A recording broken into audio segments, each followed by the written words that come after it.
En la sesión de hoy vamos principalmente a repasar, pero también vamos a ver un pequeño reenfoque de los problemas de intervalos de confianza. Si veis los apuntes, empezamos con la pregunta: ¿qué pasa si te dan en el enunciado el intervalo de confianza? Se ha hecho el estudio estadístico y se ha sacado ya el intervalo de confianza. ¿Qué podemos deducir de él? Pues si sabemos el intervalo de confianza, si el problema empieza con esto como dato, se puede calcular la media y el error. Podemos deducir del intervalo de confianza la media y el error. La media es simplemente el valor central, el valor que está justo en medio entre A y B. ¿Y cómo se calcula? Pues sumando y dividiendo entre 2. Y el error es la mitad de la anchura, o sea, si el intervalo va desde media menos E hasta media más E, la anchura total es 2 veces E. Bueno, pues si se resta se obtiene la anchura y si se divide entre 2 se obtiene el error. Entonces son dos fórmulas muy sencillas, la semisuma y la semidiferencia de los extremos del intervalo, que nos permiten sacar la media y el error a partir del intervalo de confianza. Por ejemplo, ejercicio 56 de la página 334. Bueno, pues ahí nos hablan de los individuos de una población y de lo que se gastan en Navidad. No nos dicen el gasto medio, sí nos dicen la desviación típica. Es un planteamiento normal en los intervalos de confianza. Aquí nos dicen cuál es el intervalo de confianza. Se ha tomado una muestra, se han hecho todos los cálculos y se ha obtenido este intervalo de confianza como estimación del gasto medio en Navidad. Bueno, pues nos preguntan, ¿cuál es la media de la muestra? Insisto, no esta media, esta es la de la población. Lo único que podremos decir es que está aquí con una determinada confianza. Nos preguntan, ¿cuál es la media de la muestra? Esta. De la muestra que hemos tomado, ¿qué valor ha salido como media si este es el intervalo de confianza? Pues la fórmula de antes, la semisuma de los extremos, 251 más 271 entre 2. Esta es la media que se ha obtenido de la muestra elegida. Y luego nos preguntan, ¿cuánto vale n?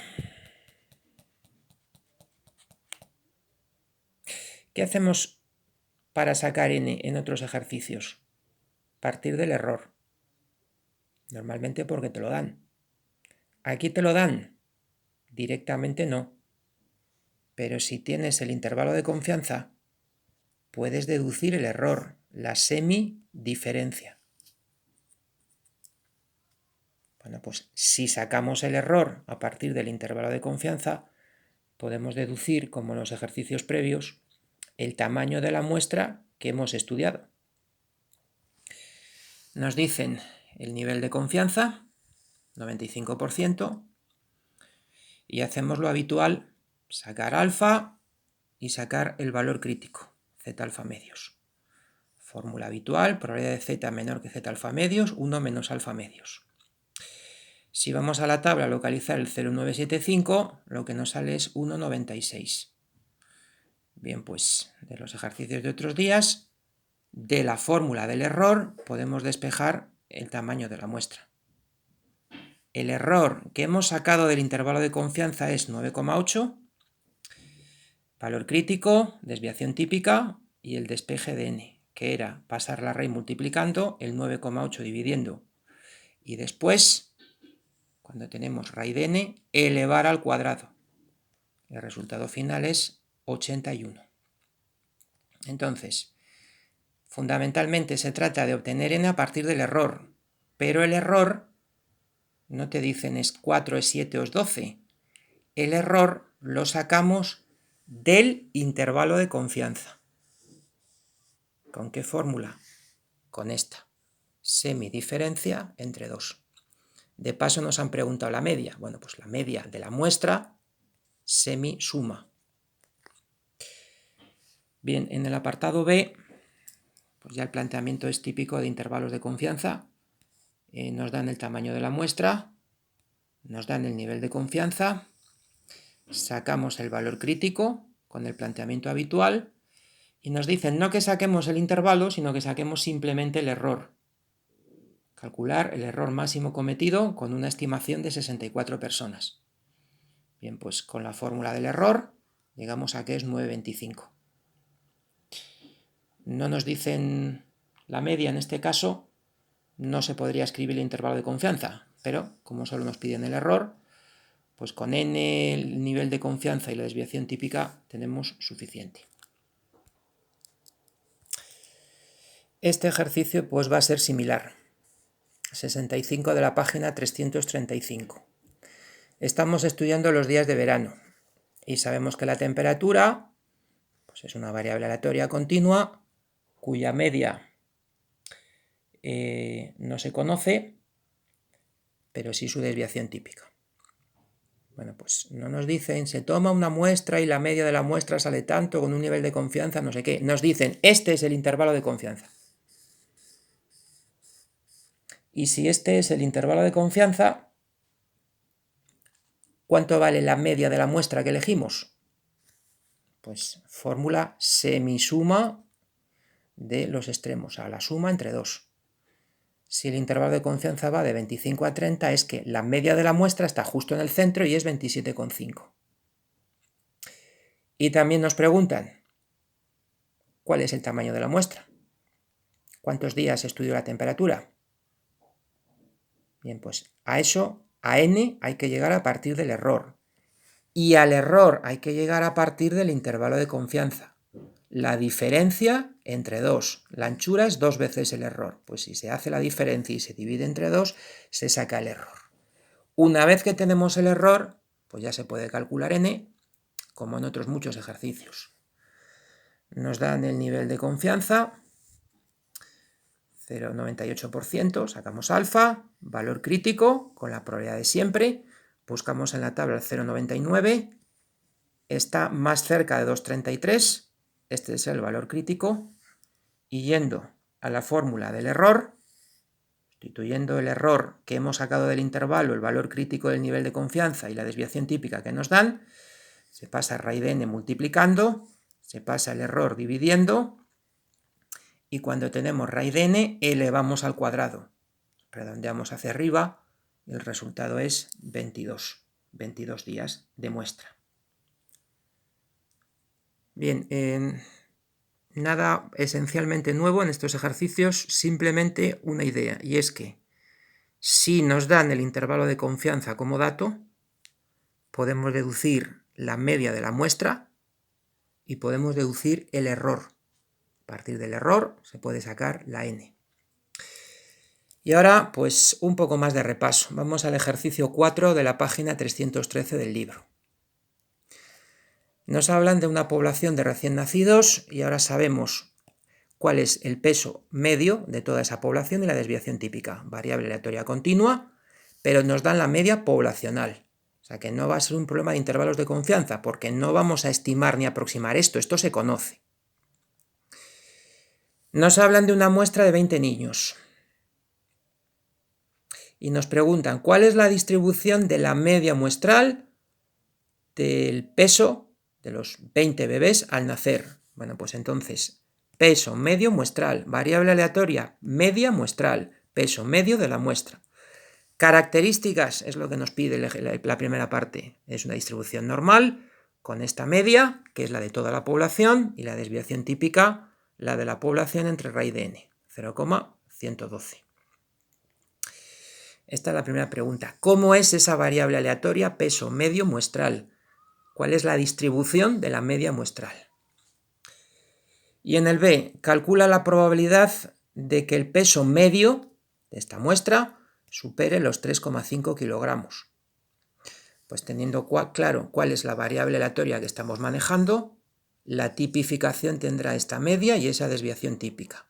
Bueno, pues con esa tipificación para 3,5 se saca el z y se hacen los cálculos con la distribución normal y la tabla de la manera habitual. Esta es la probabilidad de que el peso medio de los 20 bebés supere los 3,5 kilos. Apartado C, inventado. Hallar la probabilidad de que los 20 niños pesen más de 64 kilogramos en total.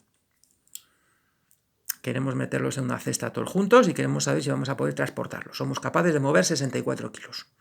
Si pesan más de 64 kilos, pues a lo mejor no podemos mover la cesta y hay que llevarlos de otra forma.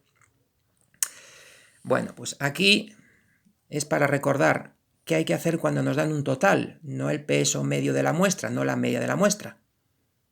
Pues del total se pasa a la media de la muestra dividiendo entre el número de individuos, número de bebés. Bueno, pues el peso total será mayor de 64 si el peso medio de la muestra es mayor de 64 entre 20, de 3,2. Pues con las mismas características de antes, hacemos la tipificación para este 3,2 y calculamos la respuesta usando la distribución normal, la tabla de la manera habitual. Entonces, esta es la probabilidad de que el peso total supere los 64 kilos. Y acabamos con otro ejercicio de repaso, 21 de la página 307. Tenemos ahora una población de 50.000 personas. Y hay una variable aleatoria que es ver o no un programa de televisión. Un programa de televisión. Sabemos que 1.500 personas ven ese programa. Entonces, tenemos la proporción de toda la población, de las 50.000 personas que son población bajo estudio, sabemos que 1.500 ven el programa. Conocemos, por tanto, al dividir, la proporción de la población que ve el programa, 0,03. Por cierto, es una variable binomial de sí o no. Y conocemos la proporción de toda la población. Se elige una muestra de 200 personas. Y nos piden la probabilidad de que en la muestra haya más o menos personas que ven la televisión. Entonces, hay que manejar la variable proporción muestral. Proporción de personas que ven el programa en la muestra. La media es el 0,03 de toda la población y la desviación típica, pues P por 1 menos P entre N, que es esto, 0,0121. Bien, como siempre, ¿cómo paso del 4? A ver, el 4 no puede ser una proporción, las proporciones están entre 0 y 1. Entonces 4 no es una proporción, 4 es un total de personas. ¿Cómo paso de 4 personas a la proporción en la muestra? Pues como siempre, dividiendo entre el tamaño de la muestra. Que menos de 4 personas vean el programa es lo mismo que decir que la proporción de personas que ven el programa en la muestra sea menor de 4 entre 200. Proporción muestral, no número total de personas que sí ven el programa. Bueno, pues teniendo en cuenta que esto es lo que nos piden y teniendo en cuenta las características de la variable proporción muestral, pues haríamos la tipificación. Si P gorro es 4 entre 200 o 0,02, pues el Z va a salir esto. Recordad el redondeo, fijándonos en el tercer decimal. Y la probabilidad de que sea menor la proporción muestral de 0,02 se saca con el uso habitual de la distribución normal y de las propiedades de las zetas. Este resultado es la probabilidad de que la proporción media sea menor de este valor o de que en total haya menos de 4 personas en la muestra que vean el programa. Pues hasta aquí el repaso. Mañana, prueba escrita.